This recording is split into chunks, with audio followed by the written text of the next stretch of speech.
в Македония, но след включването му в гръцката държава през 1912 година е западнал изключително бързо.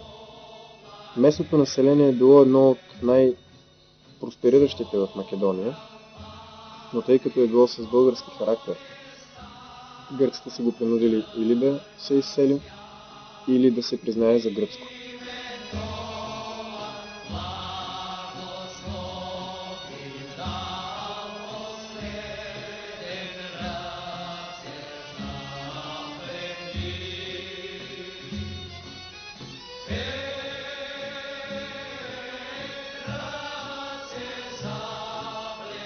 Във Воден са запазени много надписи, които подчертават българския характер на града през средните векове и османското робство.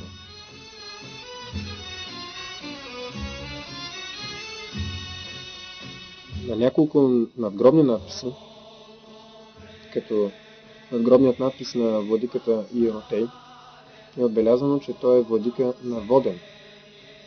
Въпреки че днешното гръцко име на Воден, Едеса, отрича всякакво българско присъствие по тези места, някогашните гърци, които са живеели, са били малцинство, очевидно са били наясно с реалностите през 19 и началото на 20 век.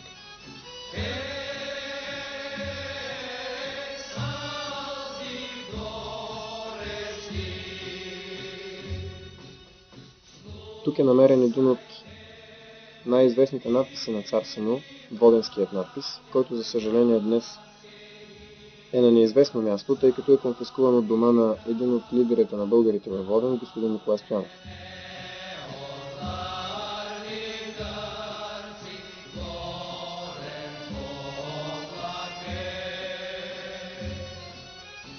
През есента на 1943 г. във Воден се създава военното подразделение Български доброволци.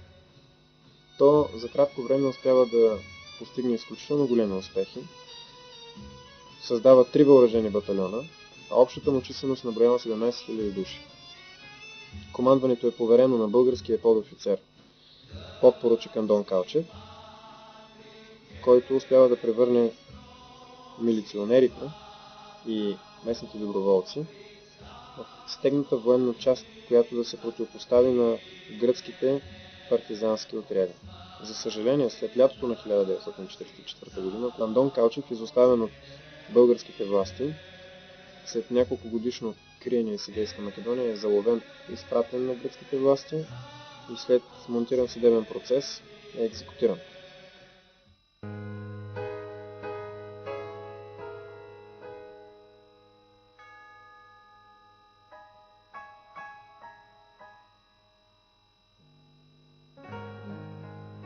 Из цяла Македония, из цяла Егейска Македония са разпръснати по различни места надписи Македония Ине или Ники, което означава Македония е гръцка. Освен тях се срещат и още по-крайни надписи, като смърт на българите, смърт на славяните, вън българите и славяните от Македония. Тези надписи показват красноречиво отношението на част от гръцкото общество към българското малцинство в Егейска Македония, което продължава да бъде непризнато.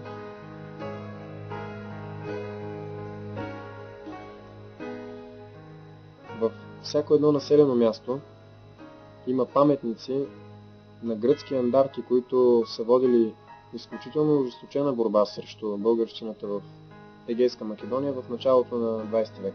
Като се пропуска историческата истина, че гърци в Егейска Македония в началото на 20 век почти не е имало, а основна част от населението е било българско. Едно от най-известните андартски кланета в Егейска Македония е извършено през 1905 г.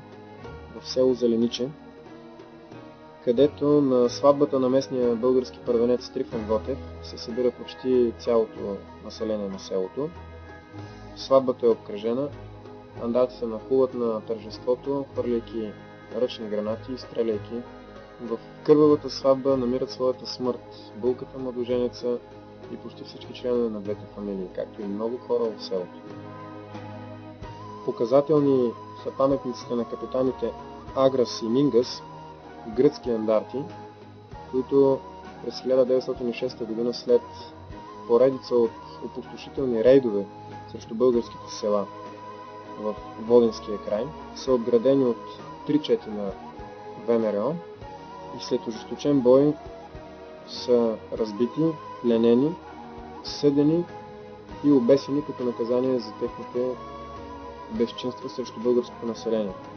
Днес мястото на тяхното обесване е превърнато в парк с паметници и с малък параклис. На всеки един от тези паметници пише, че това са хора загинали в борба срещу комитеджиите за свободата на гърците в Егейска Македония.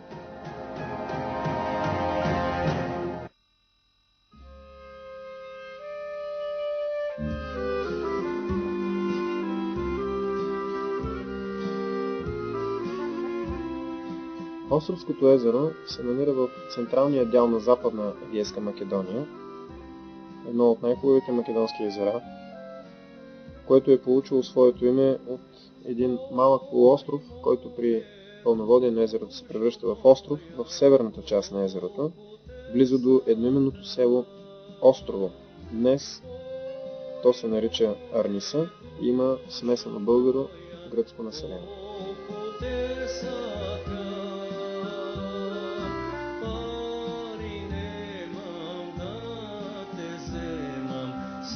На островчето Свети Ехил, намиращо се в малкото Преспанско езеро, се намира една от най-впечатляващите базилики, намиращи се на Балканския полуостров. Църквата Свети Ехил, която днес е полуразрушена, по своя план наподобява голямата базилика в Лиска и базиликата Света София в Охрид.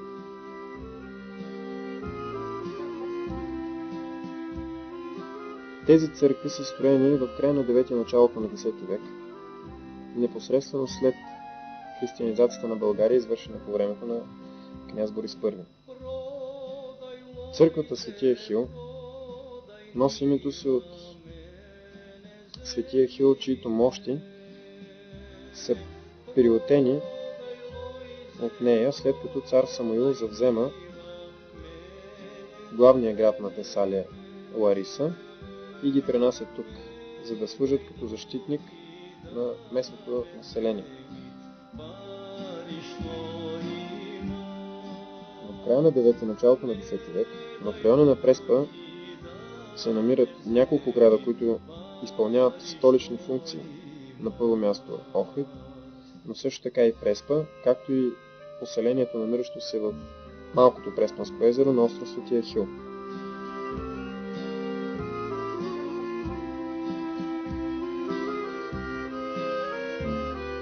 Намерен е гробът на Самуил и може би на неговия син Гаврил Радомир. Днес останките на българския цар се намират в Атинския археологически институт, а за мястото на неговото погребение напомня един скромен надпис на английски и гръцки, в който се казва, че тази църква е издигната от българския цар Самуил и че тук се е намирал неговият гроб.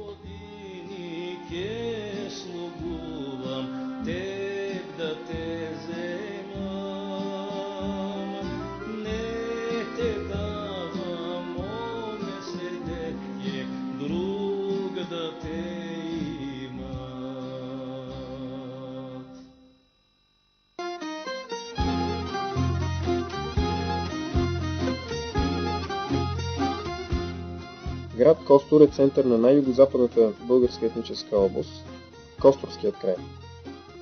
Красивият град, който се намира на малък полуостров в Костурското езеро, е свързвал името си с българските национално-освободителни борби в края на 19 началото на 20 век и е синоним на борбеност, на български дух и на отстояване на българската култура.